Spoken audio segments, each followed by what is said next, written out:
ನಾನು ಇಂಡಿವಿಜುವಲ್ ಆಗೇನೆ ಆ ಮನೆ ಒಳಗಡೆ ಕಾಲಿಟ್ಟಿದ್ದು ತುಂಬಾ ಖುಷಿ ಇದೆ. ಸೀಸನ್ 10 ಅಲ್ಲಿ ನಂದು ವರ್ತುರ್ದು ಏನೇನೂ ಇಲ್ಲ. ನಾವು ಪ್ಲಾನ್ ಮಾಡ್ಕೊಂಡು ಏನೂ ಮಾಡ್ತಿರ್ಲಿಲ್ಲ, ತೀರಾ ಅತಿಯಾಗಿ ಕ್ಲೋಸ್ ಆಗಿರ್ಲಿಲ್ಲ. ನಾವು ಅವ್ರ ಹತ್ರ ಇನ್ನೊಂದೇನೋ ಒಂಚೂರು ಎಕ್ಸ್ಟ್ರಾ ಎಕ್ಸ್ಪೆಕ್ಟ್ ಮಾಡ್ತಿರ್ತೀವಿ. ನನಗ್ ಸಿಕ್ತಾ ದಾಟ್ಸ್ ಮೈ ಲಕ್, ನನಗ್ ಸಿಗ್ಲಿಲ್ವಾ ನಾನು ಅವ್ರನ್ನಂತೂ ನಂಬ್ಕೊಂಡ್ ಬಂದಿಲ್ಲ. ಕಪಲ್ ಆಗಿದ್ರೆ ಪ್ರಾಬಬ್ಲಿ ಕಪ್ ಎತ್ಕೊಂಡ್ ಬರ್ತಿದ್ವೇನೋ, ಈ ಸಲ ಕಪ್ ನಮ್ದೆ ಅಂತ. ಅದಾಗಿಲ್ಲ, ಸಾರಿ. ಹಾಗಾಗಿ ರೇಗಿಸ್ತಿರ್ತೀನಿ, ಒಂದ್ 3 kg ಚಿನ್ನ ಹಾಕೊಂಡು ಓಡಾಡ್ತಿರ್ತೀವಿ, ನನಗೊಂದ್ ಸ್ವಲ್ಪ ಕಳ್ಸು ಅಂತ. ಅವ್ರು ಕಳ್ಸಲ್ಲ, ನಾನು ತಗೊಳಲ್ಲ. ನಿಮ್ ತರ ಬೋಲ್ಡ್ ಆಗಿ ಮತ್ತೆ ಕಾನ್ಫಿಡೆಂಟ್ ಆಗಿ ಈ ಸೀಸನ್ ಅಲ್ಲಿ ಯಾರು ಆ ತರ ಬೋಲ್ಡ್ ಮತ್ತೆ ಕಾನ್ಫಿಡೆಂಟ್ ಆಗಿ ಆಡ್ತಾ ಇದಾರೆ ಅಂತ ಅನ್ಸುತ್ತೆ? ತುಂಬಾ ಜನ ಬೋಲ್ಡ್ ಅಂಡ್ ಕಾನ್ಫಿಡೆಂಟ್ ಆಗಿ ಆಡ್ತಾ ಇದ್ದಾರೆ, ಬಟ್ ಬೆಂಕಿನ ಮೀರ್ಸೋಂಥವ್ರು ಯಾರು ಇಲ್ಲ ಅಲ್ಲಿ ಅಂತ I feel. So I am in that face. So ನನ್ನನ್ನು ಮೀರ್ಸೋಂಥವ್ರು ಯಾರೋ ಒಬ್ರು ಇದ್ದಾರೆ ಅಂತ ನನಗೆ ನಿಜವಾಗ್ಲೂ ಅನ್ಸಲ್ಲ. ಬಿಗ್ ಬಾಸ್ ಸೀಸನ್ 10ರಲ್ಲಿ ಬೆಂಕಿ ಅಂತಾನೆ ಫೇಮಸ್ ಆಗಿದ್ದಂತಹ ತನಿಷಾ ಅವರು ಮನೆಯಿಂದ ಆಚೆ ಬಂದ್ಮೇಲೂ ಕೂಡ ಅಷ್ಟೇ ಸುದ್ದಿಯಲ್ಲಿದ್ರು. ಅವರ ಕ್ರೇಜ್ಗಂತೂ ಏನೂ ಕಡಿಮೆ ಆಗಿರಲಿಲ್ಲ. ಈಗ ಮತ್ತೆ ಸುದ್ದಿಗೆ ಬಂದಿದ್ದಾರೆ. ಬಿಗ್ ಬಾಸ್ ಸೀಸನ್ 11 ಮತ್ತೆ ಮನೆಗೆ ರೀಎಂಟ್ರಿ ಆಗಿ ಅಲ್ಲಿ ಕಂಟೆಸ್ಟೆಂಟ್ಗಳ ಜೊತೆ ಮಾತಾಡಿದ್ದಾರೆ, ಸಲಹೆ ಕೊಟ್ಟಿದ್ದಾರೆ, ಎಂಟರ್ಟೈನ್ ಮಾಡಿದ್ದಾರೆ, ಕೆಲವೊಂದಿಷ್ಟು ಟಾಸ್ಕ್ ಅನ್ನ ಕೂಡ ಮಾಡಿದ್ದಾರೆ. ಸೊ ಬನ್ನಿ ಆ ಒಂದು ಜರ್ನಿ, ಬಿಗ್ ಬಾಸ್ನ ಜರ್ನಿ, ವೈಯಕ್ತಿಕ ವಿಚಾರ, ಹಾಗೆ ಅವರ ಫಿಲ್ಮ್ ಒಂದಿಷ್ಟು ಏನೆಲ್ಲ ಆಪರ್ಚುನಿಟೀಸ್ ಬಂದಿದೆ, ಹಾಗೆ ಪ್ರಾಜೆಕ್ಟ್ಗಳ ಬಗ್ಗೆ ಎಲ್ಲದನ್ನು ಮಾತಾಡೋಣ. ಅದಕ್ಕೂ ಮುಂಚೆ ಅವ್ರನ್ನ ಕಾರ್ಯಕ್ರಮಕ್ಕೆ ಸ್ವಾಗತಿಸೋಣ. ತನಿಷಾ, ಹಾಯ್, ನಮಸ್ಕಾರ. Thank you so much. ನನ್ನನ್ನು ಕೂರಿಸ್ಕೊಂಡು ಮಾತಾಡ್ತಿರೋದಕ್ಕೆ ಧನ್ಯವಾದಗಳು. ನಾನು ಅವಾಗಲೇ ಹೇಳಿದೆ, ಕ್ರೇಜ್ ಅಂತೂ ಬಿಗ್ ಬಾಸ್ ನಿಮ್ಮ ಸೀಸನ್ ಮುಗಿದ್ರು ನಿಮ್ಮ ಕ್ರೇಜ್ ಮುಗ್ದಿಲ್ಲ ಅಂತ. ನೀವು ಇಲ್ಲ ಸೋಷಿಯಲ್ ಮೀಡಿಯಾದಲ್ಲಾದರೂ ಆ್ಯಕ್ಟಿವ್ ಇರ್ತೀರಾ, ಇಲ್ಲ ನಿಮ್ಮ ಶಾಪಲ್ಲಾದರೂ ಆ್ಯಕ್ಟಿವ್ ಇರ್ತೀರಾ, ಇಲ್ಲ ನಿಮ್ಮ ಕೆಲಸದಲ್ಲಾದರೂ ಆ್ಯಕ್ಟಿವ್ ಇರ್ತೀರಾ. ಸೊ ಫ್ಯಾನ್ಸಿಗಂತೂ ನೀವು ರೆಗ್ಯುಲರಾಗಿ ಕಾಣಿಸ್ಕೊಳ್ತಾ ಇರ್ತೀರಾ. ಅದೇ ಅಲ್ವಾ ನಮ್ಮ ವೃತ್ತಿ. ನಾವು ಎಲ್ಲಾದರೂ ಒಂದು ಕಡೆ ಕಾಣಿಸ್ಕೋಬೇಕು, ನಮ್ಮನ್ನು ನೋಡಿ ಅವ್ರು ಖುಷಿ ಪಡಬೇಕು, ನಮಗೆ ಪ್ರೋತ್ಸಾಹ ನೀಡಬೇಕು. ನಾವೇನೇ ಒಂದು ಕೆಲಸ ಮಾಡ್ತಾ ಇದ್ರು ಅದಕ್ಕೆ ಅವರ ಬೆಂಬಲ, ನಿಮ್ಮೆಲ್ಲರ ಬೆಂಬಲ ಅಷ್ಟೇ ಮುಖ್ಯ ನಮಗೆ. ಯಾಕಂದರೆ ನಾವು ಏನೇ ಕೆಲಸ ಮಾಡ್ಬೋದು, ಅದನ್ನು ನೀವು ಜನರಿಗೆ ತೋರಿಸ್ಲಿಲ್ಲ ಅಂತಂದರೆ ಜನರಿಗೆ ನಾವೇನು ಮಾಡ್ತಿದ್ದೀವಿ ಅಂತ ಗೊತ್ತಾಗಲ್ಲ. ಇನ್ನೊಂದು, ಸೋಷಿಯಲ್ ಮೀಡಿಯಾ ಇವಾಗ ಎಲ್ಲ ತುಂಬ ಫಾಸ್ಟಾಗಿ ರೀಚ್ ಆಗುವಂಥ ಮೀಡಿಯಾ ಅಂತ ಹೇಳ್ಬೋದು. ಸೊ ಸೋಷಿಯಲ್ ಮೀಡಿಯಾದಲ್ಲಿ ನಾವು ಒಂದು ಸಣ್ಣ ಪೋಸ್ಟ್ ಮಾಡಿದ್ರು, ಇವ್ರು ಎಲ್ಲಿ ಹೋಗಿದ್ದಾರೆ, ಯಾಕೆ ಹೋಗಿದ್ದಾರೆ, ಇದ್ರ ಹಿಂದಿನ ಕತೆ ಏನು, ಮುಂದೆ ಏನಾಗ್ಬೋದು ಎಲ್ಲ ಅವರೇ ಡಿಸೈಡ್ ಮಾಡಿಬಿಡ್ತಾರೆ. ಭಾಳಷ್ಟು ಜನ ಒಳ್ಳೆಯದನ್ನು ಡಿಸೈಡ್ ಮಾಡ್ತಾರೆ, ಕೆಲವರು ಕೆಟ್ಟದನ್ನು ಡಿಸೈಡ್ ಮಾಡ್ಕೊತಿರ್ತಾರೆ. ಕೆಟ್ಟ ಕಮೆಂಟ್ಗಳ ಮೂಲಕ, ಅಥವಾ ಅವ್ರಿಗೆ ಇಷ್ಟ ಬಂದಿದೆಯೇನೋ ಅಂತ ಹೇಳೋದ್ರ ಮೂಲಕ, ಅಥವಾ ಸ್ಯಾಡಿಸ್ಟ್ಗಳ ಥರ ಕೆಲವೊಬ್ರು ಮಾಡ್ತಿರ್ತಾರೆ. ಅಪಾರ್ಟ್ ಫ್ರಮ್ ದ್ಯಾಟ್, ನಾವು ಎಲ್ಲೇ ಕಾಣಿಸ್ಕೊಂಡ್ರೂ ನಮಗೆ ಅತಿಯಾದ ಪ್ರೀತಿಯನ್ನು ಕೊಡ್ತಿರೋ ಅಂಥ ಪ್ರತಿಯೊಬ್ಬರಿಗೂ ನಾನು ಯಾವಾಗಲೂ ಚಿರಋಣಿ. ನನ್ನ ಧನ್ಯವಾದಗಳು. ಬಿಗ್ ಬಾಸ್ 10ನಲ್ಲಿ ಸಿಕ್ಕಾಪಟ್ಟೆ ಏನು ಹೇಳಿ ಸುದ್ದಿ ಮಾಡ್ತಾ ಇದ್ರಿ, ಬೆಂಕಿ ಅಂತಲೇ ಕರೆಸ್ಕೊಳ್ತಾ ಇದ್ರಿ. ಸೊ ಮತ್ತೆ ಬಿಗ್ ಬಾಸ್ ಮನೆಗೆ ರೀಎಂಟ್ರಿ ಆಗೋದಕ್ಕೆ ನಿಮ್ಗೊಂದು ಒಳ್ಳೆ ಆಪರ್ಚುನಿಟಿ ಸಿಕ್ತು. ಸೊ ಅದನ್ನು ನೀವು ಹೇಗೆ ಯುಟಿಲೈಸ್ ಮಾಡ್ಕೊಂಡ್ರಿ, ಅದ್ರ ಬಗ್ಗೆ ನಮ್ಗೆ ಹೇಳೋದಾದ್ರೆ? ನಿಜ ಹೇಳಬೇಕು ಅಂತಂದರೆ, ಬಿಗ್ ಬಾಸ್ ಸೀಸನ್ 10ನಲ್ಲಿ ನಾನು ಎಂಟ್ರಿ ಆದಾಗ ಅಸಮರ್ಥರು ಅಂತ ಆ ಲಿಸ್ಟಲ್ಲಿ ಎಂಟ್ರಿ ಆಗಿದ್ದೆ. ಸೊ ಹೋಗಿದ ತಕ್ಷಣ ಬಿಗ್ ಬಾಸ್ ಮನೆಯನ್ನು ಆನಂದಿಸೋಕ್ಕಾಗಲಿಲ್ಲ ನನಗೆ. ಇಮ್ಮಿಡಿಯೇಟಾಗಿ ಆ ಖುಷಿನ ಅನುಭವಿಸೋದಕ್ಕಾಗಲಿಲ್ಲ. ಅದಾದಮೇಲೆ ಎಕ್ಸಿಟ್ ಗೊತ್ತೇ ಇದೆ, ನಾನು ಹೇಳಲ್ಲ ಮತ್ತೆ ಅದನ್ನು. ನಾನು ಅಳೋದ್ರ ಜೊತೆಗೆ ಒಂದಷ್ಟು ಜನರನ್ನ ಅಳಿಸಿ ಜೊತೆಯಲ್ಲಿ ಹೊರಗಡೆ ಬಂದಿದ್ದೀನಿ ನಾನು. ಸೊ ಈ ಎಂಟ್ರಿ ಮತ್ತು ಎಕ್ಸಿಟ್ ಎರಡೂ ಒಂಥರ ಸ್ಯಾಡ್ ಸ್ಟಾರ್ಟ್ ಅಥವಾ ಸ್ಯಾಡ್ ಎಂಡಿಂಗ್ ಇದ್ದಿದ್ದರಿಂದ ಬಿಗ್ ಬಾಸ್ 11ಗೆ ಅದೇ ಮನೆಯಲ್ಲಿ ಖುಷಿಯಾಗಿ ಕಾಲಿಟ್ಟೆ. ಆ ಮನೆಯ ಒಂದು ಸೊಗಡನ್ನು ಎಂಜಾಯ್ ಮಾಡಿದೆ, ಸಂಭ್ರಮಿಸಿದೆ. ಅದ್ರ ಜೊತೆಗೆ ಎಲ್ಲರ ಜೊತೆ ಮಾತಾಡಿ ಖುಷಿಯಾಗಿ ಮನೆಯಿಂದ ಹೊರಗಡೆ ಬರಬೇಕಾದ್ರೆ ಒಂದು ಸೆಲ್ಫಿ ಕೂಡ ತಕ್ಕೊಂಡು, I mean to say the ಕ್ಯಾಮ್ರಾದಲ್ಲಿ ಸೆಲ್ಫಿ ಕೂಡ ತಕ್ಕೊಂಡು ನಾನು ಹೊರಗಡೆ ಬಂದಿದ್ದೀನಿ. ಪ್ರತಿಯೊಂದು ಜಾಗನೂ ಕಣ್ಣು ತುಂಬ ನೋಡ್ಕೊಂಡು ಬಂದಿದ್ದೀನಿ. ಅದೊಂಥರ ಆ ಮನೆಯಿಂದ ಹೊರಗಡೆ ಬರುವಂಥ ಯಾವ ಉದ್ದೇಶನೂ ಇರಲಿಲ್ಲ ನನಗೆ. ಬಟ್ ಸಮಯ ಅಷ್ಟೇ ಕೊಟ್ಟಿದ್ದರಿಂದ ಆ ಸಮಯದಲ್ಲಿ ಎಷ್ಟು ಮ್ಯಾಕ್ಸಿಮಮ್ ನಾನು ಖುಷಿ ಪಡ್ಬೋದು, ಯುಟಿಲೈಸ್ ಮಾಡ್ಕೋಬೋದು, ಅದನ್ನೆಲ್ಲನೂ ಮಾಡ್ಕೊಂಡು ಬಂದಿದ್ದೀನಿ ಅಂತ ಹೇಳ್ಬೋದು. I am so happy going to Bigg Boss season 11.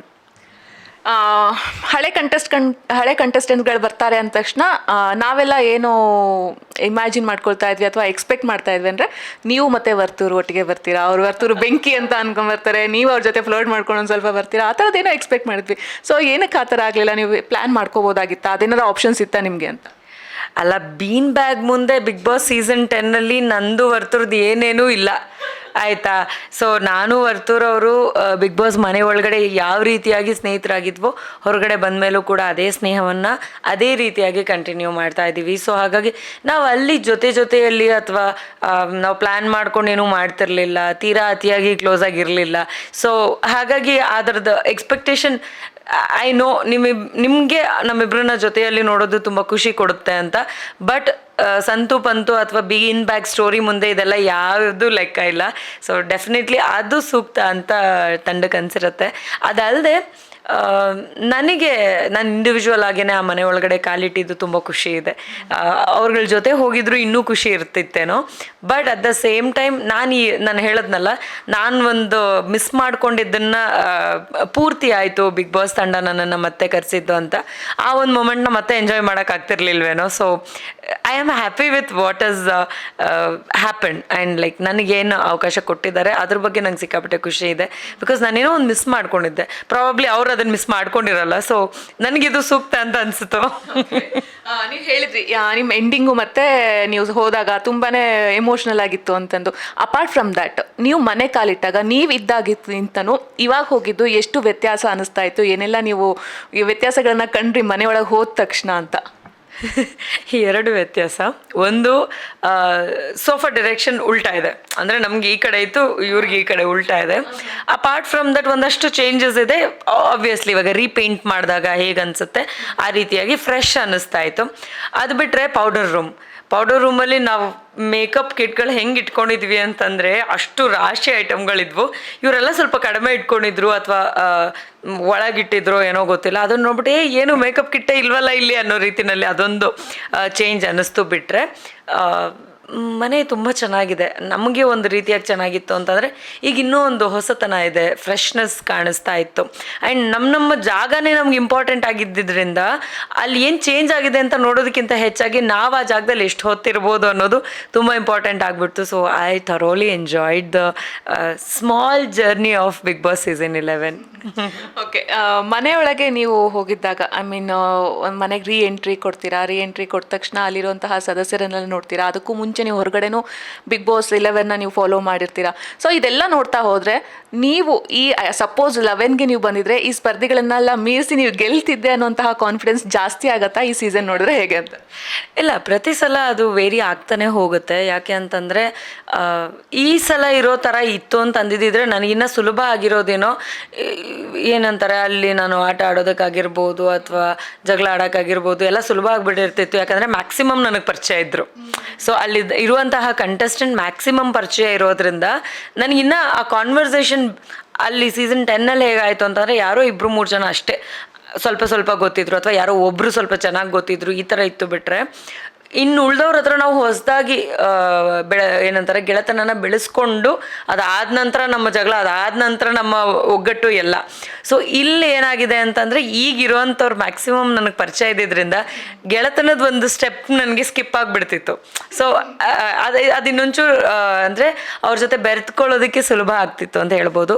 ಗೆಲುವು ಸೋಲು ಯಾವುದು ನಮ್ಮ ಕೈಯಲ್ಲಿರಲ್ಲ. ನಮ್ಮ ಪ್ರಯತ್ನ ಅಷ್ಟೇ ನಮ್ಮದಾಗಿರುತ್ತೆ. ಪ್ರತಿಫಲ ಯಾವಾಗ್ಲೂ ಬೇರೆಯವ್ರ ಕೈಯಲ್ಲಿ ಇರುತ್ತೆ. ಒಂದು ದೇವ್ರ ಕೈಯಲ್ಲಿರುತ್ತೆ, ಇಲ್ಲ ಈ ಕಡೆ ಬಿಗ್ ಬಾಸ್ ಕೈಯಲ್ಲಿರುತ್ತೆ, ಇಲ್ಲ ಈ ಕಡೆ ಜನರ ಕೈಯಲ್ಲಿರುತ್ತೆ.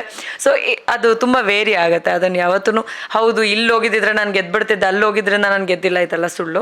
ಪ್ರತಿ ಸಲ ಪ್ರತಿಯೊಂದು ವಿಷಯದಲ್ಲಿ ಗೆಲುವು ಅನ್ನೋದು ಅದೊಂಥರ ಕಟ್ಟಿಟ್ಟಿರೋದಾಗಿರುತ್ತೆ. ಆ ಟೈಮ್ಗೆ ಆ ಹಾರ್ಡ್ ವರ್ಕಿಂದ ಯಾರು ಆ ಜಾಗಕ್ಕೆ ರೀಚ್ ಆಗ್ತಾರೋ ಜೊತೆಗೆ ಲಕ್ ಕೂಡ ಕೈ ಹಿಡಿಬೇಕು. ಸೊ ಇದೆಲ್ಲವೂ ಜೊತೆಗೂಡಿದಾಗ ಜನರಿಗೂ ಇಷ್ಟ ಆಗಿದ್ದು, ನಮ್ಮ ಲಕ್ ನಮ್ಮ ಜೊತೆಗಿದ್ದು, ನಮ್ಮ ಹಾರ್ಡ್ ವರ್ಕ್ ಕೂಡ ಅಷ್ಟೇ ಇದ್ದು, ಎಲ್ಲವೂ ಜೊತೆಗೂಡಿದಾಗ ಅಷ್ಟೇ ಅದು ಕೈಗೆ ಸಿಗುತ್ತೆ ಅಂತ ಹೇಳ್ಬೋದು.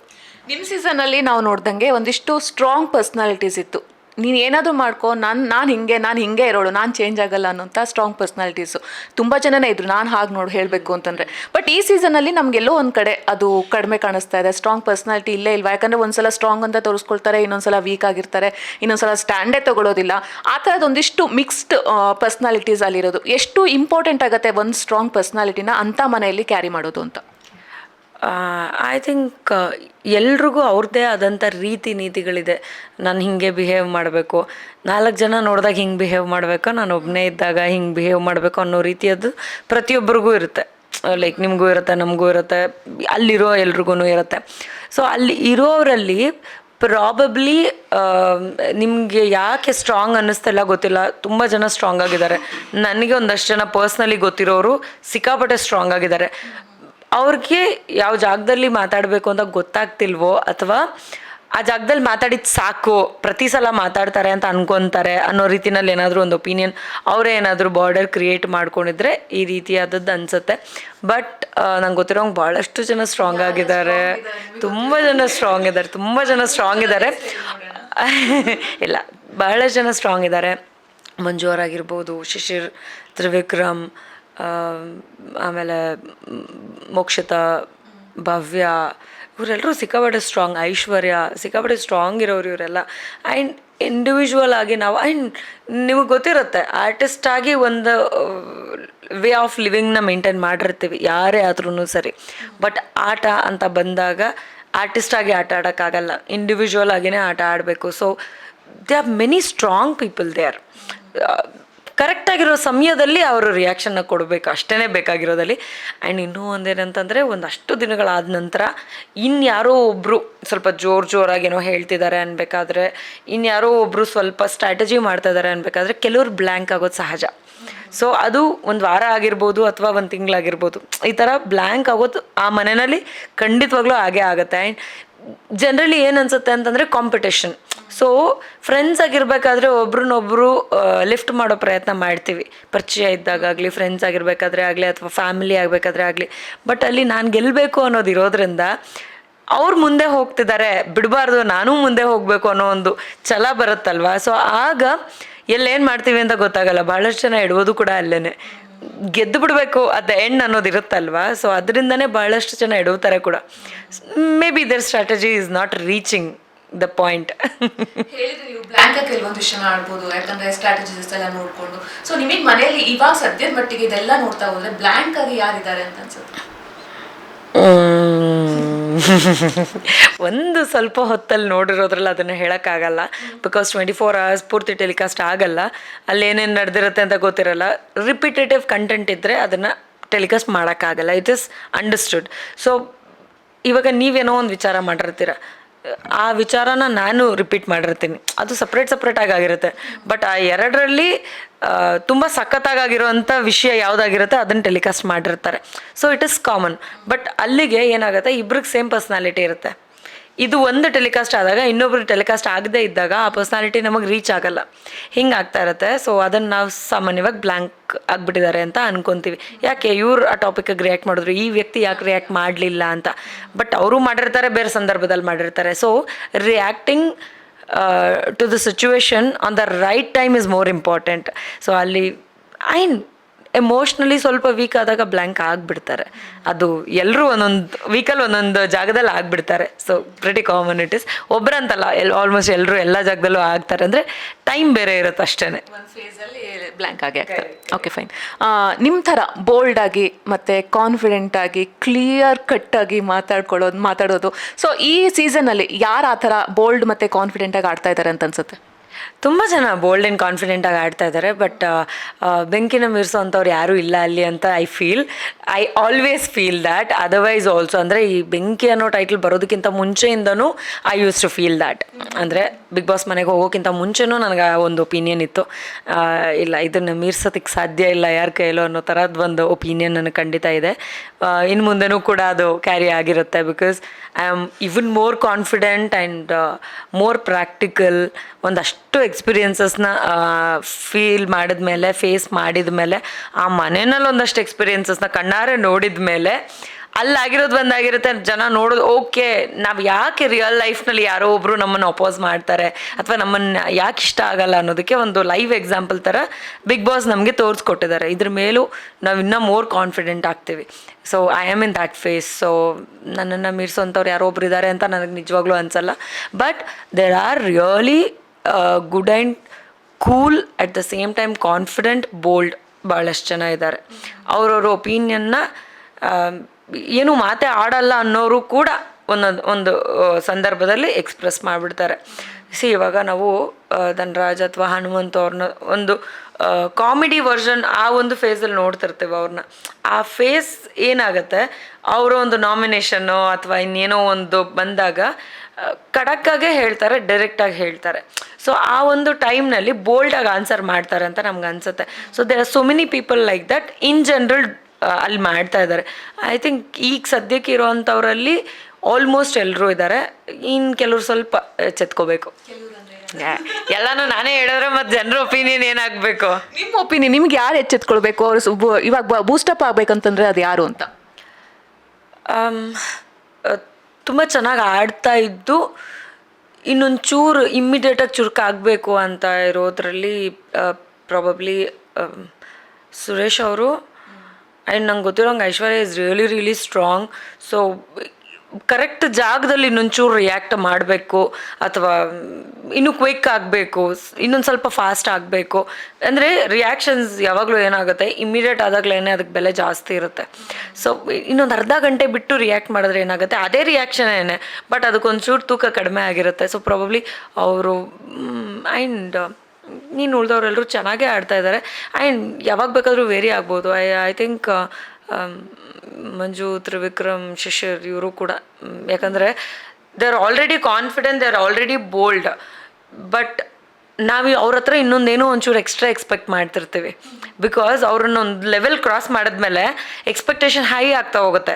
ಅವ್ರಿನ್ನೂ ಅದೇ ಸ್ಟೇಜಲ್ಲಿ ಇದ್ದರು ಅಂತಂದರೆ ನಮ್ಮ ಎಕ್ಸ್ಪೆಕ್ಟೇಷನ್ಗೆ ರೀಚ್ ಆಗಲ್ಲ. So me as an from the audience point of view ಹೇಳಬೇಕು ಅಂತಂದರೆ, ಎಸ್ ಇವರು ಇನ್ನೊಂಚೂರು ಶಾರ್ಪ್ ಆದರು ಅಂತಂದರೆ we will love them more.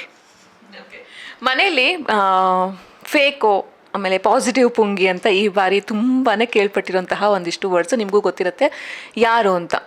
Obviously Gautami ಅವರಿಗೆ ಇದನ್ನು ಹೇಳ್ತಾರೆ. ಹೊರಗಡೆ ತುಂಬ ಮೀಮ್ಸ್ ಆಗಿರುತ್ತೆ, ಟ್ರೋಲ್ ಆಗಿದೆ, ಎಲ್ಲ ಫೇಕ್ ಅಂತ ಹೇಳಿದ್ದಾರೆ, ಮತ್ತು ಪಾಸಿಟಿವ್ ಆಗಿ ಪುಂಗಿ ಉತ್ತಾರೆ ಅಂತ ಹೇಳಿರೋರು. ಸೊ ನೀವು ಬಿಗ್ ಬಾಸ್ ನೋಡಿದ್ದು ಮತ್ತು ಅಲ್ಲಿ ಹೋಗಿ ಬಂದಿದ್ದು, ಅವ್ರ ಜೊತೆ ಮಾತಾಡಿದ್ದು, ನಿಮಗೂ ಆ ಥರ ಅನಿಸುತ್ತಾ ಅವರು ಫೇಕ್ನೆಸ್ನ ಇಟ್ಕೊಂಡಿದ್ದಾರಾ ಅಥವಾ ಮುಖವಾಡ ಹಾಕ್ಕೊಂಡಿದ್ದಾರಾ ಪಾಸಿಟಿವ್ ಅಂತ ಅದೊಂದು ನಮಗೆ ಪ್ರಶ್ನೆ. ಮೊದಲನೇದಾಗಿ ಒಂದು ದಿನದಲ್ಲಿ ಅದು ಗೊತ್ತಾಗಲ್ಲ. ಎರಡನೇದಾಗಿ ಯಾರೋ ಒಬ್ಬರು ಪಾಸಿಟಿವ್ ಆಗಿ ಏನಾದರೂ ಒಂದು ಹೇಳ್ತಿದ್ದಾರೆ ಅಂತಂದರೆ ಅದನ್ನು ನಮ್ಮ ಕೈಯಲ್ಲಿ ಆದರೆ ಪಾಸಿಟಿವ್ ಆಗಿ ತಗೋಬೇಕು, ಇಲ್ಲ ಇಗ್ನೋರ್ ಮಾಡಿ ಬಿಟ್ಬಿಡಬೇಕು. ಅವ್ರನ್ನ ಲೇಬಲ್ ಮಾಡೋದಕ್ಕೆ ಹೋಗಬಾರ್ದು. ಬಿಕಾಸ್ ಅವರ ವೇ ಆಫ್ ಲಿವಿಂಗ್ ಇರುತ್ತೆ. ಆ ವೇ ಆಫ್ ಲಿವಿಂಗನ್ನು ಅವ್ರು ಕ್ಯಾರಿ ಮಾಡ್ತಾ ಇದ್ದಾರೆ ಅಂತಂದರೆ ಲೆಟರ್ ಲೀವ್. ನೋ, ಅವ್ರಿಗೆ ಪಾಸಿಟಿವ್ ಆಗಿ ಇರೋದು ಇಷ್ಟ, ಅವರಿದ್ದಾರೆ, ಅವ್ರು ಏನು ಮಾಡ್ತಾ ಇದ್ದಾರೆ, ಸುತ್ತಮುತ್ತ ಇರೋರ್ನು ಹಂಗೆ ಇರಿ ಅಂತ ಹೇಳೋದಕ್ಕೆ ಪ್ರಯತ್ನ ಪಡ್ತಾ ಇದ್ದಾರೆ. ಇವಾಗ ಯಾರೊಬ್ಬರು ನಗ್ತಾ ಇರ್ತಾರೆ, ನಾನು ನಗ್ತಾ ಇದ್ದೀನಿ ಸಾಕು ಅನ್ನೋದಕ್ಕಿಂತ ಪಕ್ಕದಲ್ಲಿರೋರ್ನು ನಗ್ಸೋದಕ್ಕೆ ಪ್ರಯತ್ನ ಪಡ್ತಿದ್ದಾರೆ. ಅವಾಗ ಅದನ್ನು ತಪ್ಪು ಅಂತ ಯಾರೂ ಹೇಳಲ್ಲ, ಇದನ್ನು ತಪ್ಪು ಅಂತ ಯಾಕೆ ಹೇಳಬೇಕು? ಸೊ ಅವ್ರದ್ದೊಂದು ವೇ ಆಫ್ ಲಿವಿಂಗ್ ಇದೆ, ಅದನ್ನು letter leave that way. So like that's not wrong ಅಂತ ಏನು ಅನಿಸಲ್ಲ ನನಗೆ. ಪರ್ಸ್ನಲಿ ನನಗೆ ಅವ್ರು ಕನ್ನಡ ಮಾತಾಡೋದು ತುಂಬ ಇಷ್ಟ. ಕ್ಲಿಯರ್ ಆಗಿ ಅಂದರೆ ಸ್ಲೋ ಆಗಿ ಹೇಳಿದ್ರು ಆ ಒಂದು ಕ್ಲಾರಿಟಿಯಿಂದ ಏನೋ ಒಂದು ವಿಷಯನ ಹೊರಗಡೆ ಹಾಕ್ತಾರೆ. ಇಫ್ ಇಟ್ ವಾಸ್ ಫೇಕ್ ಅಥವಾ ಇಫ್ ಅಟ್ ಆಲ್ ಅದು ಬೇಡವೇ ಬೇಡ, ಅವ್ರು ರಿಯಲ್ ಲೈಫ್ನಲ್ಲಿ ಆ ರೀತಿ ಮಾತಾಡ್ತಾ ಇಲ್ಲ ಅಂತಂದರೆ ಎಸ್ ನಾವೇನೋ ಒಂದು ಅವ್ರನ್ನ ಫೇಕ್ ಅಂತ ಹೇಳೋದ್ರಲ್ಲಿ ಅರ್ಥ ಇರುತ್ತೆ. ಅವ್ರ ರಿಯಲ್ ಲೈಫ್ ನಮ್ಗೆ ಯಾರಿಗೂ ಗೊತ್ತೇ ಇಲ್ಲ. ಒಂದು ಕ್ಯಾರೆಕ್ಟ್ರಾಗಿ ಸತ್ಯ ಪಾತ್ರ ನಿರ್ವಹಿಸಿದ್ದಾರೆ, ಆ ಕ್ಯಾರೆಕ್ಟ್ರಾಗಿ ನಾವು ಒಂದು ಅಷ್ಟು ಜನ ನೋಡಿರ್ತೀವಿ. ಅವರಷ್ಟು ಕ್ಲಿಯರಾಗಿ ಕನ್ನಡ ಮಾತಾಡ್ತಾ ಇದ್ದಾರೆ, ಎಷ್ಟೋ ಜನಕ್ಕೆ ಮಾತಾಡೋಕ್ಕೆ ಬರಲ್ಲ, ಅದನ್ನು ಅಪ್ರಿಷಿಯೇಟ್ ಮಾಡೋಣ. ಯಾರೋ ಒಬ್ಬರು ಒಂದು ಪಾಸಿಟಿವ್ ಆಗಿ ಏನೋ ಒಂದು ಹೇಳ್ತಾ ಇದ್ದಾರೆ ಅಂತಂದರೆ ಓಕೆ, ಅವ್ರಿಗದು ಹೈಯರ್ ಲೆವೆಲ್ ಆಫ್ ಪಾಸಿಟಿವಿಟಿ ಅಂತ ಅನ್ನಿಸ್ಬೋದು, ನಮ್ಗೆ ಕಡಿಮೆ ಲೆವೆಲ್ ಆಫ್ ಪಾಸಿಟಿವಿಟಿ ಅಂತ ಅನ್ನಿಸ್ಬೋದು. ಬೇಕಾ ತಗೋಬೇಕು, ಇಲ್ವಾ ಇಗ್ನೋರ್ ಮಾಡಿ ಬಿಟ್ಬಿಡ್ಬೇಕು. You don't have to label them. It's fine, ಅವ್ರು ಹೆಂಗಿದಾರೋ ಹಂಗಿರೋದಕ್ಕೆ ಅವ್ರು ಪ್ರಯತ್ನ ಪಡ್ತಾ ಇದ್ದಾರೆ, that itself is good. Positive ಆಗಿರೋದಕ್ಕೆ ಇರಲಿ ಅಲ್ವಾ? ಓಕೆ, ಇನ್ನೊಂದು ನಾನು ಪರ್ಸ್ನಲಿ ಏನಲ್ಲಿ ನೀವು ಹೋದಾಗ ಏನು ಅಬ್ಸರ್ವ್ ಮಾಡಿದೆ ಅಂದರೆ, ನೀವು ಮತ್ತು ಮಂಜಣ್ಣ ಮತ್ತು ಮೋಕ್ಷಿತಾ 3 ಜನ ಕುತ್ಕೊಳ್ತೀರಾ. ಅವರಿಬ್ಬರ ಮಧ್ಯೆ ಇರೋಂತಹ ಡಿಫ್ರೆನ್ಸಸ್ನ ಕ್ಲಿಯರ್ ಮಾಡೋದಕ್ಕೆ, ಹೋಗ್ಸೋದಕ್ಕೆ ನೀವು ಒಂದು ಪ್ರಯತ್ನ ಪಡ್ತೀರಾ. ಸೊ ಆ ಒಂದು ಸಿಚುವೇಶನ್ನ, ಸಿನ್ಯಾರಿಯೋನ ನೀವು ಯಾವ ಥರ ಎಕ್ಸ್ಪ್ಲೇನ್ ಮಾಡೋಕ್ಕೆ ಇಷ್ಟಪಡ್ತೀರಾ ಅಂತ? ಒಂದು ಗಾದೆ ಇದೆಯಲ್ಲ, ದೂರದ ಬೆಟ್ಟ ನುಣ್ಣಗೆ ಕಾಣುತ್ತೆ ಅಂತ. ಸೊ ಯಾವುದಾದ್ರೂ ಒಂದು ಸಿಚುವೇಶನ್ ಒಬ್ರಿಗೆ ಆ ರೀತಿ ಕಾಣಿಸ್ತಿದೆ ಅಂತಂದರೆ, ಈ ಪಕ್ಕದಲ್ಲೇ ಇದ್ದು ಇಲ್ಲ ಶಾರ್ಪ್ ಎಡ್ಜಸ್ ಇದೆ ಅನ್ನೋದು ಒಬ್ರಿಗೆ ಗೊತ್ತಾಗ್ತಿರುತ್ತೆ. ಅದನ್ನು ಕೆಲವೊಂದು ಸತಿ ಎಕ್ಸ್ಪ್ರೆಸ್ ಮಾಡೋಕ್ಕೆ ಗೊತ್ತಾಗ್ತಿರಲ್ಲ, ಅಥವಾ ನನಗೆ ಯಾಕೆ ಬಿಡು ಅಂತ ಸುಮ್ಮನೆ ಇರ್ತಾರೆ. This is what generally happens. And ಈ ಥರದ್ದೊಂದು ಸರ್ಕಲ್ಲು ಅಥವಾ ಆ ಥರದ್ದೊಂದು ಎಕ್ಸ್ಪೀರಿಯನ್ಸ್ ನಮಗೂ ಆಗಿದೆ, ನಮ್ಮ ಸೀಸನ್ನಲ್ಲೂ ಆಗಿದೆ. ಸೊ ಅಲ್ಲಿ ಯಾರಿಗೂ ಬೇಕಿರಲಿಲ್ಲ ನಮ್ಮನ್ನು ಒಂದು ಮಾಡೋದು. ಕಾಂಪಿಟೇಟರ್ಸ್ ಆಗಿದ್ದರಿಂದ ಯಾರೂ ತಲೆ ಕೆಡಿಸ್ಕೊಂಡಿಲ್ಲ. ಕೆಲವೊಂದು ವಿಚಾರದಲ್ಲಿ ಸುದೀಪ್ ಸರ್ ಹೇಳಿದ್ರು, ಅಥವಾ ಇನ್ಯಾವುದೋ ಒಂದು ಟಾಸ್ಕಲ್ಲಿ ನಮಗೆ ಅದು ಅಭಿಪ್ರಾಯಗಳನ್ನ ಬದಲಾಯಿಸ್ಕೊಳ್ಳುವಂಥ ಅವಕಾಶ ಇತ್ತು, ಅಥವಾ ಇನ್ಯಾರೋ ಗೆಸ್ಟ್ ಬಂದವರು ಹೇಳಿದ್ರು. ಬಟ್ ನಾವು ಫೀಲ್ ಮಾಡಿದ್ದಾಗ ಇನ್ನೊಬ್ರಿಗೂ ಅದೇ ರೀತಿಯಾಗಿ ಏನೋ ಒಂದು ಆಗ್ತಿದೆ ಅಂತ ಅಂದಾಗ I hope we should clear it ಅಂತ ಅನ್ನಿಸ್ತು. ಆ್ಯಂಡ್ ಅಪಾರ್ಟ್ ಫ್ರಮ್ ದ್ಯಾಟ್, ಪಾಪ ಇಬ್ರಿಗೂ ಇಲ್ಲ, ಆ ಸಂದರ್ಭದಲ್ಲಿ ಏನೋ ಒಂದು ಹೇಳಿದ್ದಾರೆ, ಕೋಪದಲ್ಲಿ ಬುದ್ಧಿ ನಮ್ಮ ಕೈಯಲ್ಲಿ ಇರಲ್ಲ ಅಂತ ಹೇಳ್ತಾರಲ್ಲ, ಆ ರೀತಿಯಾಗಿ ಅವರು ಏನೋ ಹೇಳಿದ್ದಾರೆ. ಆ್ಯಂಡ್ ಹಿ ಹಿಮ್ಸೆಲ್ಫ್ ನೋಸ್ ಅವಳು ಹಠ ಮಾಡ್ತಿರೋದಕ್ಕೆ ಒಂದು ಅರ್ಥ ಇದೆ ಅಂತ ಅವರೇ ಒಂದ್ಸತಿ ಹೇಳಿದ್ರು ಮಾತಲ್ಲಿ, ಅವಳು ಹಠ ಅದು ಅಂತ ಅಂದ್ಬಿಟ್ಟು. ಆಮೇಲೆ ಇವ್ರಿಗೂ ಕೂಡ ಅಂದರೆ ನನ್ನನ್ನು ತಂಗಿ ಅಂತ ಸ್ವೀಕಾರ ಮಾಡಿದ್ದಾರೆ, ನಾನು ಅವ್ರನ್ನ ಬಾಯಿ ತುಂಬ ಅಣ್ಣ ಅಂತ ಕರಿತೀನಿ. ಹಂಗೆ ಇರಬೇಕಾದ್ರೆ ಅವ್ರು ಹೆಂಗೆ ನನಗೆ ಅದೊಂದು ಶಾಪ ಹಾಕೋ ರೀತಿನಲ್ಲಿ ಮಾತಾಡಿದ್ರು ಅಥವಾ ಏನೋ ಒಂದು ಟ್ರಿಗರ್ ಆಗೋ ರೀತಿನಲ್ಲಿ ಹೇಳಿದ್ರು ಅಂತ. ಇಟ್ ಈಸ್ ಜಸ್ಟ್ ದಟ್ ಅವ್ರ ಪಾತ್ರ ನಿಭಾಯಿಸ್ತಿದ್ರು, ಇವ್ರ ಪಾತ್ರ ನಿಭಾಯಿಸಿದ್ರು. ಆ ಸಂದರ್ಭದಲ್ಲಿ ಯಾವಾಗ ನಮ್ಮ ಒಂದು ಟಾಸ್ಕ್ ಬಿಟ್ಟು ಪರ್ಸ್ನಲ್ ಮ್ಯಾಟ್ರನ್ನ ಮಾತಾಡ್ತೀವಿ ಅದು ಜಾಸ್ತಿ ಟ್ರಿಗರ್ ಆಗಿದೆ ಅಂತ ಅವರು ಹೇಳ್ತಾರೆ. ಬಟ್ ಐ ಥಿಂಕ್ ಅದೆಲ್ಲ ಕ್ಲಿಯರ್ ಮಾಡ್ಕೋಬೋದು. ಆ್ಯಂಡ್ ಮಾಡ್ಕೊಂಡಿಲ್ಲ ಅಂತಂದರೆ ಏನಾಗುತ್ತೆ ಅಂತಂದರೆ ಬ್ಯಾಕೇಜ್ ಜಾಸ್ತಿ ಆಗುತ್ತೆ. ದಿಸ್ ಇಸ್ ವಾಟ್ ನಾನು ಅವ್ರಿಗೆ ಕನ್ವೆ ಮಾಡಿದ್ದು. ನೀವು ಭಾರ ಹೊತ್ಕೊಂಡಿರ್ತೀರ, ಅವರು ಭಾರ ಹೊತ್ಕೊಂಡಿರ್ತೀರ. ಆಲ್ರೆಡಿ ಅಷ್ಟು ಗೊಂದಲಗಳಿರುತ್ತೆ ಅಲ್ಲಿ ಮನೆ ಒಳಗಡೆ, ಯಾಕೆ ಇದೊಂದು ಭಾರನೂ ಕೂಡ ಹೊತ್ಕೊಂಡು ಹೋಗ್ತೀರಾ ಅಂತ. So I think they felt light. ಅದೊಂದು ಒಳ್ಳೆ ಕೆಲಸ ಮಾಡಿದಂಥ ಪುಣ್ಯ ನನ್ನ ಮೇಲೆ ಇರಲಿ. ಈ ಕಾನ್ವರ್ಸೇಷನ್ ಅಲ್ಲೇ ಇನ್ನೊಂದು ನಾನು ಗಮನಿಸಿದ್ದೇನಂತಂದ್ರೆ, ಮಂಜಣ್ಣ ಹೇಳ್ತಾರೆ, ಹೌದು ಅವ್ರು ಕೋಪ ಮಾಡ್ಕೊಳ್ಳೋದಕ್ಕೆ ಒಂದು ರೀಸನ್ ಇದೆ. ಯಾಕಂದ್ರೆ ನಾವು 3 ಜನದಲ್ಲಿ ನಾನು ಅವಳನ್ನ ಕನ್ಸಿಡರ್ ಮಾಡ್ತಿರ್ಲಿಲ್ಲ, ಈವನ್ ಗೌತಮಿನೂ ಕನ್ಸಿಡರ್ ಮಾಡ್ತೀವಿ. ಏನೇ ಒಂದು ಒಳ್ಳೇದಾದ್ರೂ ಏನೇ ಒಂದು ಕೊಡ್ಬೇಕಂದ್ರೂ ನಮ್ಮಿಬ್ರ ಮಧ್ಯೆ ನಾವು ಶೇರ್ ಆಗ್ತಾ ಇತ್ತು, ನಾವು ಅವಳನ್ನ ಇಗ್ನೋರ್ ಮಾಡ್ತಾ ಇದ್ವಿ. ಸೊ ಅವಳಿಗೆ ಅದು ಕೋಪ ಆಗಿದೆ ಅಂತ ಇಷ್ಟೆಲ್ಲ ಹೇಳೋವಾಗ ನನಗೊಂದು ನೆನಪಾಗಿತ್ತು, ನಿಮ್ಮ ಸೀಸನಲ್ಲಿ ಹೆಂಗೆ ನೀವು 3 ಜನ ಫ್ರೆಂಡ್ಸ್ ಇದ್ರಿ, ನಿಮ್ಮನ್ನ ಹಂಗೆ ಕನ್ಸಿಡರ್ ಮಾಡ್ತಾ ಇರಲಿಲ್ಲ. ಏನೇ ಒಂದು ಪಾಸಿಟಿವ್ ಆಗಿ ಏನಾರ ಡಿಸಿಷನ್ ತಗೋಬೇಕು ಅಂತಂದ್ರೆ ಅವರಿಬ್ರು ಮಧ್ಯೆ ಆಗ್ತಾ ಇತ್ತು. ಸೊ ನೀವು ಅದನ್ನ ಕನೆಕ್ಟ್ ಮಾಡ್ಕೊಂಡ್ರೆ ಆ ಸಿಚುವೇಶನ್ ಆ ಟೈಮಲ್ಲಿ ಅಂತ? ಇಲ್ಲ, ನಾನು ಅಲ್ಲಿ ಮೋಕ್ಷಿತಾ ಅವ್ರಿಗೆ ಹೇಳಿದ್ದೂ ಇದೇ ಮಾತು. ಯಾಕೆ ಅಂತಂದರೆ ಇನ್ನೊಂದಷ್ಟು ಮಾತಾಡಿದ್ದೀವಿ, ಪಾಪ ಎಲ್ಲನೂ ಅವರು ಟೆಲಿಕಾಸ್ಟ್ ಮಾಡೋಕ್ಕಾಗಲ್ಲ. ನಾನೇ ಹೇಳೋದು, ಅವರಿಬ್ಬರನ್ನ ನಂಬ್ಕೊಂಡು ಬಿಗ್ ಬಾಸ್ ಒಳಗಡೆ ಕಾಲಿಟ್ಟಿಲ್ಲ ಅಲ್ವಾ. ಯೋರ್ ಫ್ರೆಂಡ್ಸ್, ನೀವು ಮಾತಾಡಿ, ನೀವು ಡಿಸಿಷನ್ ತೊಗೊಳ್ಳಿ. ನಿಮ್ಗೆ ಯಾರ ಮೇಲೆ ಪ್ರೀತಿ ಜಾಸ್ತಿ ಇದೆಯೋ ಅವ್ರಿಗೆ ಹೋಗಿ ರೋಸ್ ಆದರೂ ಕೊಟ್ಕೊಳ್ಳಿ, ಇನ್ನೊಂದಾದರೂ ಕೊಟ್ಕೊಳ್ಳಿ, ಪ್ರೀತಿನಾದರೂ ಕೊಟ್ಕೊಳ್ಳಿ. Everything is valuable there. ಯಾಕೆಂದರೆ ಬೇರೆ ಯಾರು ಹೊರಗಿನವ್ರು ಇರಲ್ಲ, ಅವ್ರವರೇ ಕೊಟ್ಕೋಬೇಕು. ಕೊಟ್ಟಾಗ ಓಕೆ, ನನಗೆ ಸಿಗ್ತಾ ದಾಟ್ಸ್ ಮೈ ಲಕ್. ನನಗೆ ಸಿಗ್ಲಿಲ್ವಾ, ನಾನು ಅವ್ರನ್ನಂತೂ ನಂಬ್ಕೊಂಬಂದಿಲ್ಲ ಅಲ್ವಾ. ನಾವು ಹೆಚ್ಚು ಮಾತಾಡ್ತೀವಿ, ಹೆಚ್ಚು ಸಮಯ ಕಳಿತೀವಿ ಅನ್ನೋದಕ್ಕೆ ಒಂದು ಅವಕಾಶ ಸಿಕ್ಕಿದೆ. ಬಿಟ್ಟರೆ ಅದನ್ನು ನಾವು ಎಷ್ಟು ಯುಟಿಲೈಸ್ ಮಾಡ್ಕೋಬೋದು ನಾನು ಕನ್ಸಿಡರ್ ಮಾಡಲೇಬೇಕು ಅಂತ ಅಂದ್ಕೊಳ್ಳೋದು ಕೂಡ ತಪ್ಪು ಅಟ್ ದ ಸೇಮ್ ಟೈಮ್. ಯಾಕಂದರೆ ಅಲ್ಲೇ ಎಕ್ಸ್ಪೆಕ್ಟೇಷನ್ ಬೆಳೆಯೋದು. ನಮ್ಮ ಎಕ್ಸ್ಪೆಕ್ಟೇಷನ್ ಬೆಳೀತಿದೆ ಅಂತಂದರೆ ಅವ್ರಿಗೇನಾಗುತ್ತೆ, ಕಟ್ಟಾಕ್ದಂಗೆ ಆಗುತ್ತೆ. ಸೊ ಯಾವುದೇ ಸಂದರ್ಭದಲ್ಲೂ, ಯಾವುದೇ ಫ್ರೆಂಡ್ಶಿಪ್ ಆದರೂ ಆಗಲಿ, ರಿಲೇಷನ್ಶಿಪ್ ಆದರೂ ಆಗಲಿ, ಈ ಅಣ್ಣ ತಂಗಿ ಸಂಬಂಧ ಆದರೂ ಆಗಲಿ, ಅಕ್ಕ ತಂಗಿಯರ ಸಂಬಂಧ ಆದರೂ ಆಗಲಿ, ಯಾರಾದರೂ ಒಬ್ರನ್ನ ಕಟ್ಟಾಕೋಕ್ಕೆ ಪ್ರಯತ್ನ ಪಟ್ಟರೆ ಅಥವಾ ಇದು ಕಂಪಲ್ಸರಿ ಅಂತ ಎಕ್ಸ್ಪೆಕ್ಟ್ ಮಾಡಿದ್ರೆ you will lose the relationship for sure. And consider ಮಾಡ್ತಿಲ್ವ, ಬೇಡ, ನೀಟಾಗಿ ಆಚೆ ಹೋಗಲಿ.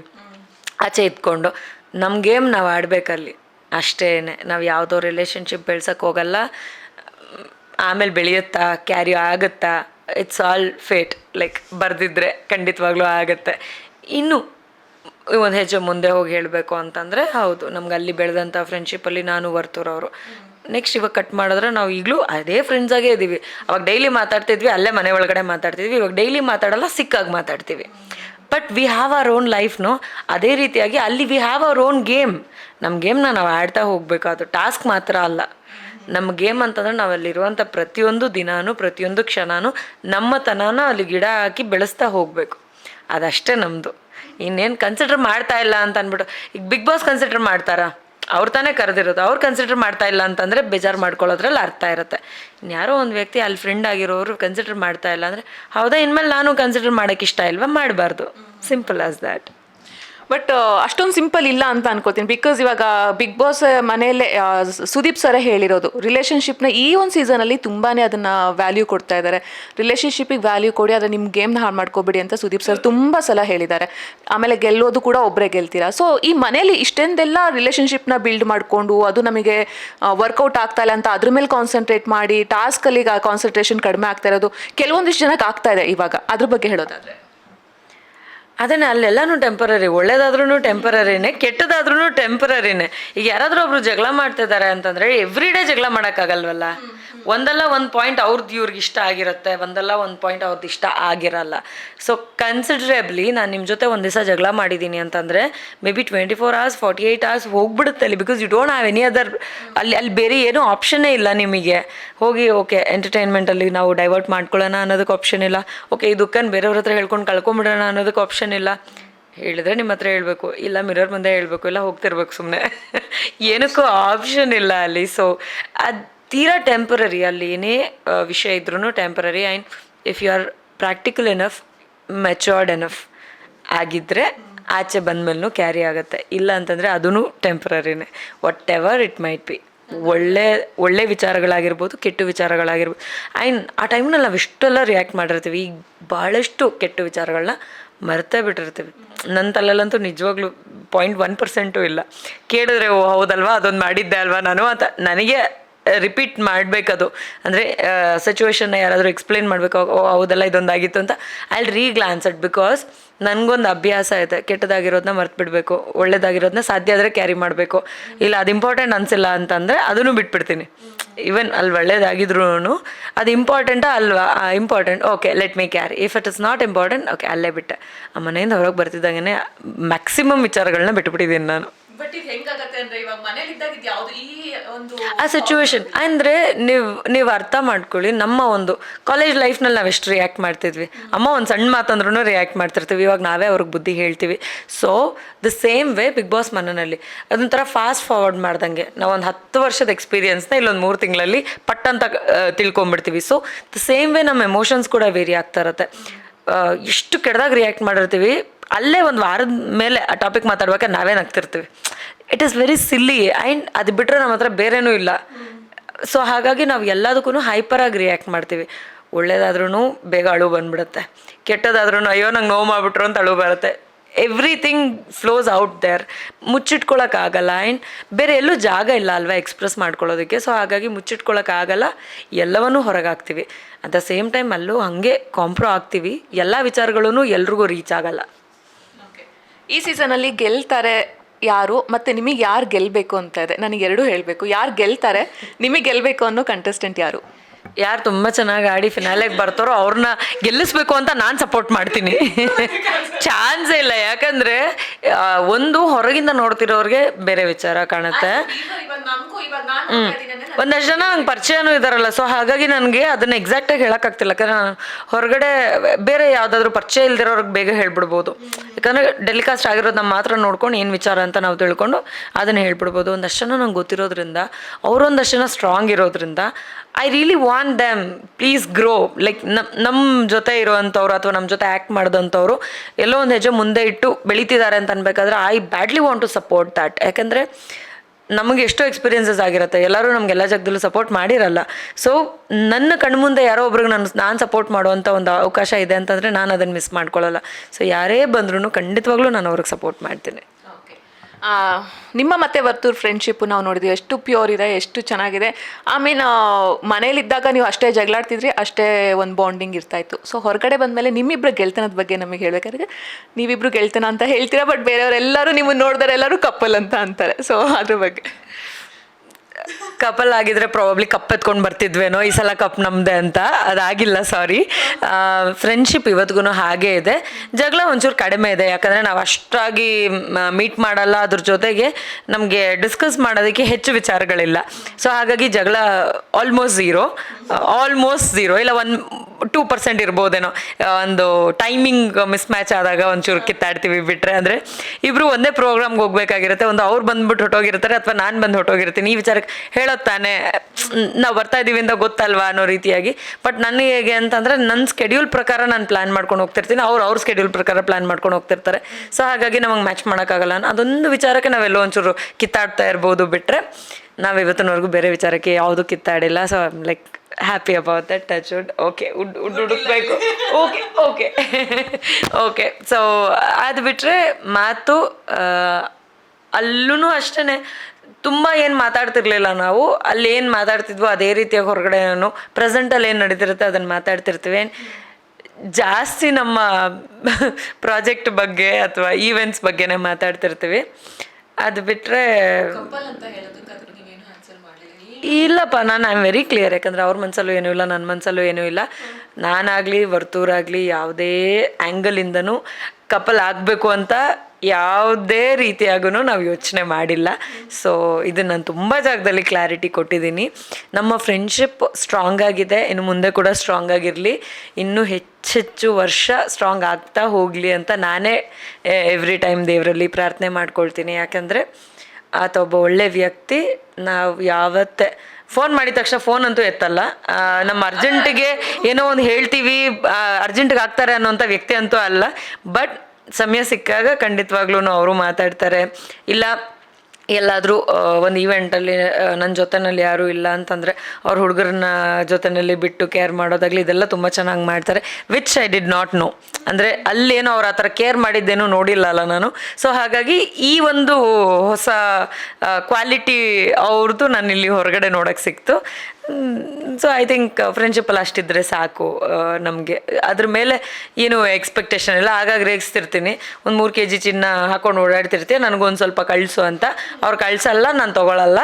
ಅದಲ್ಲದೆ ಬೇರೆ ಇನ್ನೇನು, ಅವರಮ್ಮ ಅವಾಗವಾಗ ಯಾವಾಗಲಾದ್ರೂ ನನ್ನ ಹತ್ರ ಮಾತಾಡ್ತಿರ್ತಾರೆ, ಅಥವಾ ನಾನು ಏನಾದರೂ ಯಾವುದಾದ್ರೂ ಫಂಕ್ಷನ್ಗೆ ಕರಿಬೇಕು ಅನ್ಬೇಕಾದ್ರೆ ಮಾತಾಡ್ತಿರ್ತೀನಿ. ಇದು ಬಿಟ್ಟರೆ ಇನ್ನೇನು ಇಲ್ಲ. We are all 3 are very clear. ಆ ಕಡೆ ನಮ್ಮಮ್ಮ, ಈ ಕಡೆ ನಮ್ಮ ವರ್ತೂರು ಅವರಮ್ಮ, ಈ ಕಡೆ ವರ್ತೂರು, ಈ ಕಡೆ ನಾನು, ನಮ್ಮ 4 ಜನ ತುಂಬ ಕ್ಲಿಯರ್ ಆಗಿದ್ದೀವಿ. ಫ್ರೆಂಡ್ಶಿಪ್ ಎಷ್ಟು ಮಟ್ಟಕ್ಕೆ ಆಗುತ್ತೋ ಅಷ್ಟು ಮಟ್ಟಕ್ಕೆ ಬೆಳೆಸುವಂಥ ಪ್ರಯತ್ನದಲ್ಲೇ ಯಾವಾಗಲೂ ಇರ್ತೀವಿ. ಫ್ರೆಂಡ್ಶಿಪ್ ಅಂತ ಬಂದ ತಕ್ಷಣ ಇನ್ನೊಂದು ಬಿಗ್ ಬಾಸ್ ಮನೇಲಿ ನಾವು ನೋಡಿರೋ ಹಾಗೆ ನಿಮ್ಮದು ಮತ್ತು ಸಂಗೀತಂದು ಎಷ್ಟು ಒಳ್ಳೆ ಫ್ರೆಂಡ್ಶಿಪ್ ಇತ್ತೋ ಅಷ್ಟೇ ಕೆಟ್ಟದಾಗಿ ರೈವಲ್ರಿ ಆಯಿತು ಲಾಸ್ಟಿಗೆ. ಸೊ ಹೊರಗೆ ಬಂದಮೇಲೂ ಫ್ರೆಂಡ್ಶಿಪ್ ಇದೆಯಾ, ರೈವಲ್ರಿ ಮೇಂಟೈನ್ ಆಗ್ತಾ ಇದೆಯಾ ಅಂತ? ಪ್ರಾಬಬ್ಲಿ ಎರಡೂ ಇಲ್ಲ. ಇಲ್ಲ ಅಂದರೆ ನಾನು ಅಲ್ಲಿ ಫ್ರೆಂಡ್ಸ್ ಅಂತ ಕನ್ಸಿಡರ್ ಮಾಡಿಕೊಂಡಾಗಲೂ ಕೂಡ ನಮ್ಮ ಲಿಮಿಟ್ ಇತ್ತು. ಸ್ಪೆಷಲಿ ನನ್ನ ಜೊತೆ ಅವರು ಕಾರ್ತಿಕ್ ಸ್ವಲ್ಪ ಕ್ಲೋಸ್ ಇದ್ದರು, ಆಗಲೂ ಕೂಡ ನನ್ನ ಸಂಗೀತ ಅವ್ರ ಮಧ್ಯೆ ಫ್ರೆಂಡ್ಶಿಪ್ಪಲ್ಲಿ ಒಂದು ಲಿಮಿಟ್ ಅಂತ ಇತ್ತು. ನಾವು ಬ್ರೇಕ್ ಆದಾಗಲೂ ಕೂಡ ನನಗೆ ಅರ್ಥ ಆಗೋಕ್ಕೆ ಟೈಮ್ ಆಯಿತು. ಯಾಕಂದರೆ ಅವ್ರು ಯಾವುದೋ ಒಂದು ವಿಚಾರನ ಮಿಸ್ಅಂಡರ್ಸ್ಟ್ಯಾಂಡ್ ಮಾಡಿಕೊಂಡ್ರು. ಅದಾದಮೇಲೆ ಇನ್ನೊಂದಷ್ಟು ಮಾತಾಡಿದ್ವಿ, ನಾರ್ಮಲಾಗಿ ಮಾತಾಡಿದ್ವಿ. ಅಂದರೆ ನಿನಗೂ ಬೇಡ ನನಗೂ ಬೇಡ ಅನ್ನೋ ರೀತಿನಲ್ಲಿ ಒಂದಷ್ಟು ದಿನ ಮಾತಾಡಿದ್ವಿ. ಅದಾದ ನಂತರ ಪ್ರಾಬಬ್ಲಿ ಫಿನಾಲೆ ಹತ್ತಿರ ಬರ್ತಾ ನಮಗೆ ಮಿಸ್ಅಂಡರ್ಸ್ಟ್ಯಾಂಡಿಂಗ್ ಮತ್ತೆ ಜಾಸ್ತಿ ಆಯಿತು. ಅದು ಮಿಸ್ಅಂಡರ್ಸ್ಟ್ಯಾಂಡಿಂಗು ಇಲ್ಲ ಕಾಂಪಿಟೇಷನ್ ಲೆವೆಲಲ್ಲಿ ಹಾಗೆ ಅನ್ನಿಸ್ತೋ ಗೊತ್ತಿಲ್ಲ. ಅದು ಯಾಕಂದರೆ ನಾವಿಬ್ಬರು ಮಾತಾಡಿಲ್ಲ ಅದ್ರ ಬಗ್ಗೆ. ಸೊ ಹಾಗಾಗಿ ಇಬ್ರಿಗೂ ಅದು ಕ್ಲಾರಿಟಿ ಹೇಗಿದೆ ಅಂತ ನನಗಂತೂ ಗೊತ್ತಿಲ್ಲ. ಅದಾದ ನಂತರ ನಮ್ಮ ಶಾಪ್ ಓಪನಿಂಗಿಗೆ ನಾನು ಅವ್ರಿಗೆ ಇನ್ವೈಟ್ ಮಾಡಿದೆ. ಬ್ಯುಸಿ ಇದ್ದರೂ ಬರೋಕ್ಕಾಗಲಿಲ್ಲ. ಅದಾದಮೇಲೆ ಕೆಲವೊಂದು ಸತಿ ಮಾತಾಡಿದ್ದೀವಿ. Just okay. ಬಟ್ ಫ್ರೆಂಡ್ಶಿಪ್ಪೂ ಹೆಚ್ಚಾಗಿ ಏನೂ ಇಲ್ಲ. ರೈವಲ್ರಿ ಆ ಥರದ್ದೆಲ್ಲ ಏನು ಅದನ್ನೆಲ್ಲ ಮೇಂಟೈನ್ ಮಾಡೋಷ್ಟು ಟೈಮ್ ಯಾರಿಗೂ ಇಲ್ಲ. ಓಕೆ, ಕಲಾವಿದರ ಪರ್ಸ್ನಲ್ ಲೈಫು ಮತ್ತು ಸೋಷಿಯಲ್ ಮೀಡಿಯಾ ಇವೆರಡೂ ಕೂಡ ನಾವು ಬೇಡ ಅಂತಂದ್ರೂ ಅದಕ್ಕೊಂದು ರಿಲೇಷನ್ಶಿಪ್ ಇದ್ದೇ ಇರುತ್ತೆ. ಆ ಒಂದು ಬ್ರಿಡ್ಜ್ ಅಂತ ಇದ್ದೇ ಇರುತ್ತೆ. ನಿಮ್ಮ ಕಲಾವಿದರ ಲೈಫಿಗೆ ಜೊತೆ ಸೋಷಿಯಲ್ ಮೀಡಿಯಾಗೆ ಅದೊಂದು ಲಿಂಕ್ ಇದ್ದೇ ಇರುತ್ತೆ. ಸೊ ಎರಡೂ ನೀವು ಡಿಸ್ಕ್ರೈಬ್ ಮಾಡಬೇಕು ಅಂತಂದರೆ ಪರ್ಸ್ನಲ್ ಲೈಫ್ನಲ್ಲಿ ಯಾವಾಗಲೂ ಏನಾಗುತ್ತೆ ಅನ್ನೋದನ್ನು ಎಲ್ರಿಗೂ ಹೇಳೋಕ್ಕಾಗಲ್ಲ. ಇದು ಬಿಗ್ ಬಾಸ್ ಅಲ್ಲ. ಸೊ ಸೋಷಿಯಲ್ ಮೀಡಿಯಾದಲ್ಲಿ ನಾವು ಯಾವ ಒಂದು ವಿಷಯನ ಕೊಟ್ಟರೆ ನಮ್ಮ ಫ್ಯಾನ್ಸ್ಗಾಗಿರ್ಬೋದು, ಅಥವಾ ನಮ್ಮನ್ನು ನೋಡ್ತಿರೋಂಥವ್ರಿಗಾಗ್ಬೋದು, ನಮ್ಮ ವೆಲ್ ವಿಷರ್ಸ್ಗಾಗ್ಬೋದು, ಅಥವಾ ನಮ್ಮ ಹೇಟರ್ಸ್ಗಾಗ್ಬೋದು, ಸೊ ಯಾರಿಗೇನು ಖುಷಿ ಕೊಡುತ್ತೆ ಅದನ್ನು ಹೊರಗೆ ಹಾಕುವಂಥ ಪ್ರಯತ್ನ ನಮ್ಮ ಕಡೆಯಿಂದ ಅಂತೂ ಖಂಡಿತವಾಗ್ಲೂ ಆಗ್ತಾ ಇರುತ್ತೆ. ಈಗ ಒಂದು ಒಳ್ಳೆ ಫೋಟೋ, ಹೌದಪ್ಪ 90% of them will like it, 10% ಬಿಟ್ಟಾಕ್ತೀನಿ ನಾನು. You call it haters or ಬೇರೆ ಯಾರ್ದೋ ಫ್ಯಾನ್ಸ್ ಆರ್ ನಮ್ಗೆ ಬೇಡ, ಅವ್ರಿಗೆ ನಾವು ಬೇಡ ಅನ್ನೋಂಥವ್ರಾಗಿರ್ಬೋದು. ಆ 10%ನ ಬಿಟ್ಟು 90% of them will love me for ನಾನು ಏನೇನು ಪೋಸ್ಟ್ ಆಗ್ತೀನೋ ಅದೆಲ್ಲದಕ್ಕೂ. ಆ್ಯಂಡ್ ನಮ್ಮ ಏಳಿಗೆಯನ್ನು ನೋಡಿ ಯಾರು ಖುಷಿಯಾಗಿ ಹಾರೈಸ್ತಾರೋ, ಗೊತ್ತಿಲ್ಲದೆ ಹೋಗಲಿ, ನಮ್ಮ ಫ್ಯಾನ್ಸ್ ಆಗಿರಲಿ, ವೆಲ್ ವಿಷರ್ಸ್ ಆಗಿರಲಿ, ಅಥವಾ ಏನೂ ಲಿಂಕೇ ಇಲ್ದವ್ರು ಆಗಿರಬಹುದು, ಒಳ್ಳೆ ವಿಷಯನ ಯಾರ್ಯಾರು ಕೊಡ್ತಾರೋ ಅದೆಲ್ಲವನ್ನೂ ನಾನು ಸ್ವೀಕರಿಸ್ತೀನಿ. ಸೊ ಹಾಗಾಗಿ ನಾನು ಅವ್ರಿಗೆ ಸಾಧ್ಯ ಆದಷ್ಟು ಒಳ್ಳೆ ವಿಷಯಗಳನ್ನ ಹೊರಗೆ ಹಾಕೋದಕ್ಕೆ ಪ್ರಯತ್ನ ಪಡ್ತೀನಿ. ಆ್ಯಂಡ್ ಸೋಷಿಯಲ್ ಮೀಡಿಯಾದಲ್ಲಿ ಏನು ಬೇಕು ಅದಷ್ಟನ್ನೇ ಹಾಕ್ತೀನಿ. That I am very clear about. ಏನು ಮಾಡೋಕ್ಕಾಗುತ್ತೆ, ಮ್ಯಾಕ್ಸಿಮಮ್ ಇಗ್ನೋರ್ ಮಾಡ್ತೀವಿ. ಅದು ಬಿಟ್ಟು ಕೆಲವೊಂದು ಕಡೆ ಯಾವುದಾದ್ರೂ ರಿಯಾಕ್ಟ್ ಮಾಡಬೇಕು ಅಂತ ಅನಿಸಿದ್ರೆ, ನನಗೆ ಸಮಯ ಇದ್ದರೆ ಖಂಡಿತವಾಗ್ಲೂ ರಿಯಾಕ್ಟ್ ಮಾಡಿರ್ತೀನಿ. ಅದು ಅರ್ಧ ಬೈದಿರ್ತೀನಿ. ಇಲ್ಲ ಅಂತಂದರೆ ಇನ್ನು ಉಳಿದವ್ರು ಯಾರ್ಯಾರು ಒಳ್ಳೇದು ಹೇಳಿರ್ತಾರೋ ಅವ್ರಿಗೆ ಸಾಧ್ಯ ಆದಷ್ಟು ಹಾರ್ಟು, ಥ್ಯಾಂಕ್ಸ್ ಇದನ್ನೆಲ್ಲ ಹೇಳ್ತಿರ್ತೀನಿ. TY ಅಂತ ಒಂದಷ್ಟು ಜನ ಕೇಳ್ತಾರೆ, TY ಯಾಕೆ ಹಾಕ್ತೀರಾ ಅಂತ. ಹೌದು, ಎಲ್ರಿಗೂ ಟೈಪ್ ಮಾಡ್ಕೊಂಡು ಕೂತ್ಕೊಳ್ಳೋಕ್ಕಾಗಲ್ವಲ್ಲ. ಆ್ಯಂಡ್ ನನಗೆ ಸಾಮಾನ್ಯವಾಗಿ ಒಬ್ಬರು ಮೆಸೇಜ್ನ ಇನ್ನೊಬ್ರಿಗೆ ಫಾರ್ವರ್ಡ್ ಮಾಡೋ ಅಭ್ಯಾಸ ಇಲ್ಲ. ಸೊ ಕಾಪಿ ಪೇಸ್ಟ್ ಮಾಡೋದು ತುಂಬ ಕಡಿಮೆ. So I type every time. ನಾನು ಯಾರಿಗೆ ರಿಪ್ಲೈ ಮಾಡಿದ್ರು ನನ್ನ ಸ್ವಂತದ್ದೇ ಆಗಿರುತ್ತೆ ಅದು. ಸೊ ಹಾಗಾಗಿ ಶಾರ್ಟ್ಕಟಾಗಲಿ ಯಾವುದು ಚೆನ್ನಾಗಿರುತ್ತೋ ಅದನ್ನು ಹಾಕ್ಕೊಂಡು ಹೋಗ್ತಿರ್ತೀನಿ ಅಷ್ಟೇ. ಎಸ್, ಇದು ತನಿಷಾ ಅವರ ಮಾತು. ಬಿಗ್ ಬಾಸ್ ಮನೆಯಿಂದ ಹೊರಗಡೆ ಬಂದಮೇಲೆ ಅಲ್ಲಿರುವಂತಹ ಸಿಚುವೇಶನ್ ಎಲ್ಲವನ್ನೂ ಕೂಡ ಅವ್ರು ಹೇಳಿದ್ರು. ಹಾಗೆ ಅವ್ರ ಮನೇಲಿದ್ದಾಗ ಏನೇನು ಆಗ್ತಾ ಇತ್ತು ಅಂತ ಕೂಡ ಹೇಳಿದ್ರು. ಹಾಗೆ ಅವರ ಪರ್ಸ್ನಲ್ ಲೈಫ್ ಮತ್ತು ಪ್ರೊಫೆಷ್ನಲ್ ಲೈಫ್ ಎಲ್ಲದ್ರ ಬಗ್ಗೆ ಮಾತಾಡಿದ್ದಾರೆ. ಕ್ಯಾಮ್ರಾ ಪರ್ಸನ್ ಲೋಕೇಶ್ ಜೊತೆ ವೈದೇಹಿ, ವಿಶ್ವವಾಣಿ TV ಸ್ಪೆಷಲ್.